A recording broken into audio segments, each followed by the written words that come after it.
Nararamdaman mo na ba na parang may gustong iparating sa'yo ang universo? Isang tahimik na bulong sa hangin, isang palatandaan na hindi mo maipaliwanag o isang biglaang pag-asa na wala namang dahilan.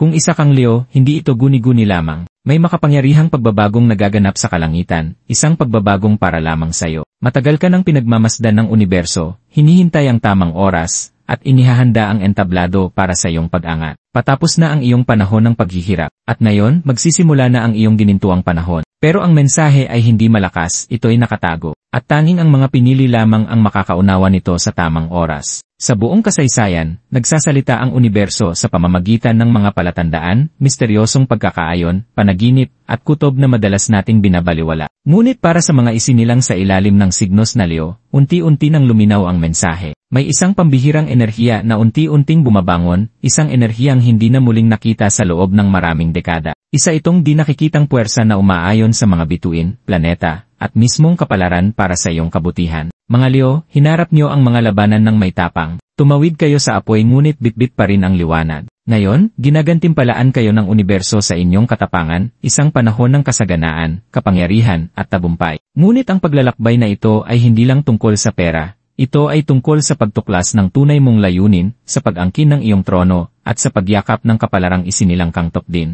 Hindi ka dumaan sa lahat ng ito nang walang dahilan. Ang mensaheng ito ay para sa'yo. At sa sandaling marinig mo ito, maaaring tuluyan ng magbago ang iyong buhay. Sino nga ba ang Leo? Pagkatao at mga kalakasan ng Leo ay hindi basta-basta tanda ng zodiac. Isa itong makapangyarihang puwersa ng kalikasan, isang naglalagablab na apoy na hindi maaaring baliwalain. Ipinanganak mula Hulyo 23 hanggang Agosto 22, ang mga Leo ay pinamumunuan mismo ng araw, ang pinakasentro ng ating solar system. At tulad ng araw, sila ay likas na nagniningning. May kakaibang magnetismo ang isang Leo. Kapag pumasok sila sa isang silid, napapalingon ang lahat. Hindi dahil sa humihingi sila ng pansin, kundi dahil ang kanilang enerhiya ay kusa itong hinihila. Mula pagkabata, dala na ng mga Leo ang bigat ng mga inaasahan. Tinitingala sila ng iba. Umaasa sa kanila ang mga kaibigan. Napapansin ng mga estranghero ang kanilang tiwala sa sarili. Ngunit sa likod ng kanilang maliwanag na anyo ay isang pusong malalim ang nadarama, isang kaluluwang madalas magbigay ng higit pa kaysa sa natatanggap. Ang mga Leo ay tapat na tapat, matapang kahit natatakot, at buhos ang damdamin sa lahat ng kanilang minamahal, maging ito man ay tao, pangarap o layunin. Ngunit narito ang katotohanang madalas ay hindi nakikita ng iba, dumaranas din ng hirap ang mga Leo. Tahimik silang nagtatanong sa sarili. Palihim nilang pasan ang mga pasanin, at patuloy silang lumalaban sa mga laban na walang ibang nakakaalam. Pero bumabangon pa rin sila, nangunguna pa rin, patuloy pa rin silang naniniwala. Ang paniniwalang yan, ang apoy sa kanilang kalooban, ang nagtulak sa kanila sa gitna ng pinakamadilim na gabi ng buhay. At ngayon, sa wakas, ang apoy na yon ay sinasagot na ng mga bituin. Nakita ng universo ang iyong pagtitiyaga, Leo. Nasaksihan nito ang iyong tahimik na lakas at walang kapantay na determinasyon. At ngayon, ang matagal mo nang hinihintay na sandali ay malapit nang dumating. Ang iyong mga talento, ang iyong pagiging leader, ang iyong katatagan, hindi ito basta katangian lang.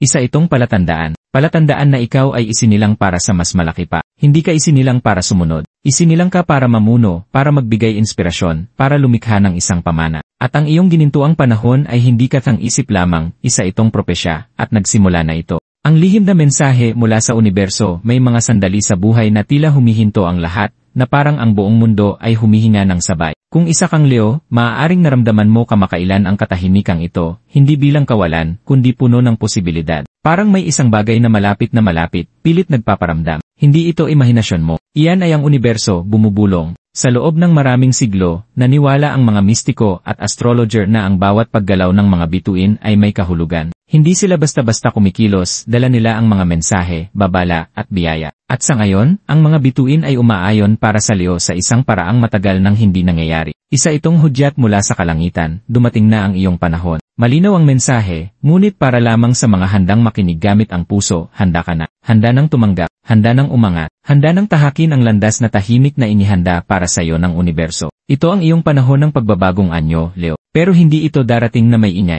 Ito'y dumarating ng banayad, tulad ng malamig na simoy ng hangin, bago ang isang malakas na bagyo. Maaaring mapansin mo ang maliliit na bagay, hindi inaasahang oportunidad, bagong koneksyon, biglaang mga kutob, o mga panaginip na paulit-ulit. Hindi ito mga pagkakataon lamang. Ito ang iyong mga palatandaan. Sa pamamagitan ng mga simbolo nagsasalita ang universo, at ikaw ay tinutulungan nitong makapunta sa panibagong yugto ng buhay na hitik sa kasaganaan, tiwala sa sarili, at mga sandaling babago ng lahat. Nagbabago ang enerhiya sa paligid mo. Si Jupiter, ang planeta ng pagpapalawak at swerte, ay nakatuon ngayon sa Leo. Unti-unti nang nabubuksan ang mga pintuang dati nakasara. Ngunit ang mensaheng ito mula sa universo ay hindi lang tungkol sa pagtanggap, ito ay tungkol sa pagiging. Tinuturuan kang yakapin ang pinakamataas na bersyon ng iyong sarili. Mamuno ng may karunungan, pag-ibig, at tapang. Hindi iniabot sa iyo ang korona, Leo. Pinaalalahanan ka lamang na ikaw ay isinilang na taglay na ito. Ito ang iyong palatandaan, ang iyong senyales, ang iyong banal na paalala na naniniwala sa iyo ang universo, at panahon na para maniwala ka rin. Ang pagliko ng kapalaran, mga palatandaan na papalapit na ang panahon ng iyong kayamanan, hindi laging dumarating ang pagbabago na may kulog at kidlat. Minsan, ito ay dumarating ng dahan-dahan,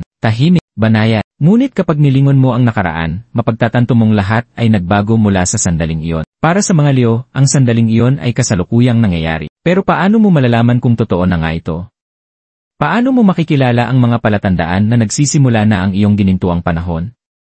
Nagsisimula ito sa isang pakiramdam ng pagkabahala, isang pagnanasa na gumalaw, magbago, o umunlad. Maaaring kamakailan lang ay nakakaramdam ka ng hindi na komportableng gawin ang mga nakasanayang bagay. Huwag matakot sa pakiramdam na ito, isa itong palatandaan. Inuuga ng universo ang lupa sa ilalim ng iyong mga paa kapag oras na para magtayo ka ng mas matibay at mas mataas. Maging ang iyong mga panaginip ay maaaring naging mas malinaw. Baka nakakakita ka ng mga simbolo, mga leon, gintong liwanag, bukas na pintuan, o apoy. Ito ay mga mensahe mula sa iyong panloob na kamalayan, umaayon sa enerhiya ng pagbabagong anyo. Kung nagigising kang may pakiramdam na may malaking mangyayari, hindi ka nagkakamali. Maaari mo ring mapansin ang mga pattern. Mga nauulit na numero tulad ng 11 oras 11 minuto o 222. Bigla ang mga pagkakatagpo, tulad ng isang taong nagbibigay ng hindi inaasahang payo, o isang mensaheng tila tuwirang tumatama sa iyong puso. Ito'y mga espiritual na tulak, kumpirmasyon na nasa tamang landas ka ng iyong kapalaran. Sa emosyonal na aspeto, maaari mong maramdaman ang isang makapangyarihang pagbabago,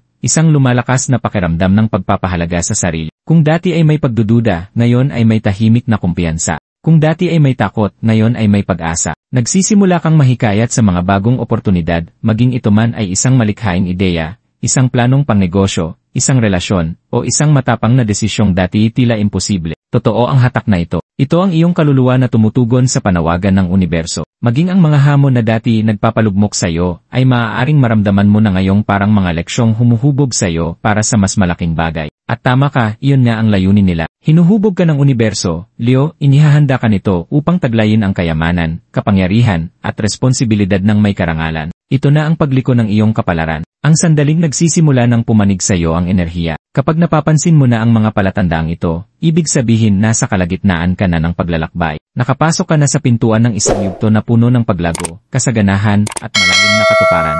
Huwag mong baliwalain ang mga senyales na ito. Hindi pa paparating ang iyong ginintuang panahon, nagsimula na ito. Ano ang dapat gawin ng Leo ngayon na binuksan na ng universo ang pintuan? Ang tanong ay, lalakad ka ba papasok dito?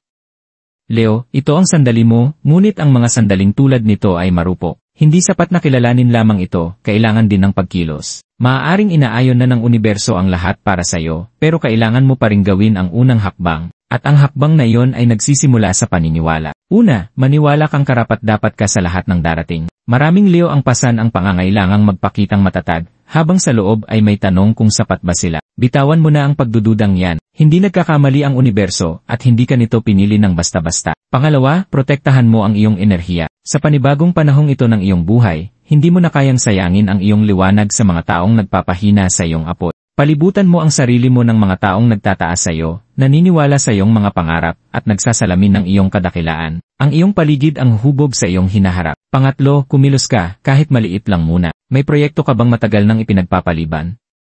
May ideya ka bang kinatatakutan mong subukan? Ngayon na ang tamang oras. Suportado ng enerhiya sa paligid mo ang mga matapang na hakbang. Ang mga dating mukhang mapanganib ay maaaring siya palang susi sa iyong kasaganaan. Makinig ka rin sa iyong intuisyon. Mapapansin mong mas lumalakas ang tinig ng iyong panloob na boses sa panahong ito. Pagkatiwalaan mo ito. Kung may bagay na tila tama, sundan mo. Kung may pakiramdam kang hindi ito para sa iyo, bitawan mo. Hindi basta-basta lumalalim ang iyong instincts, gabay ito sa pagbabagong pinagdaraanan mo ngayon. At higit sa lahat, magpasalamat. Ang pasasalamat ay parang magneto na humihila ng mas marami pang biyaya. Tuwing umaga, pasalamatan mo ang universo na parang dumating na ang iyong ginintuang panahon. Dahil sa totoo lang, dumating na ito. Hindi ito ang panahon para magpakaliit, Leo. Panahon mo na para umangat, lumikha, at magningning. Ginawa na ng universo ang bahagi nito. Ngayon, ikaw naman, hindi ka isinilang para sa tahimik na buhay. Isinilang kang umatungal. Huling mensahe mula sa universo, makinig ka ng mabuti, Leo, dahil may isa pang mahalagang mensahe ang universo para sa'yo. Hindi ka nawawala, hindi ka nahuhuli, nasa tamang lugar ka sa tamang oras. Bawat hirap na tiniis mo, bawat sandaling hindi ka napansin, bawat pangarap na muntik mo nang bitawan, lahat iyon ay bahagi ng paghahanda.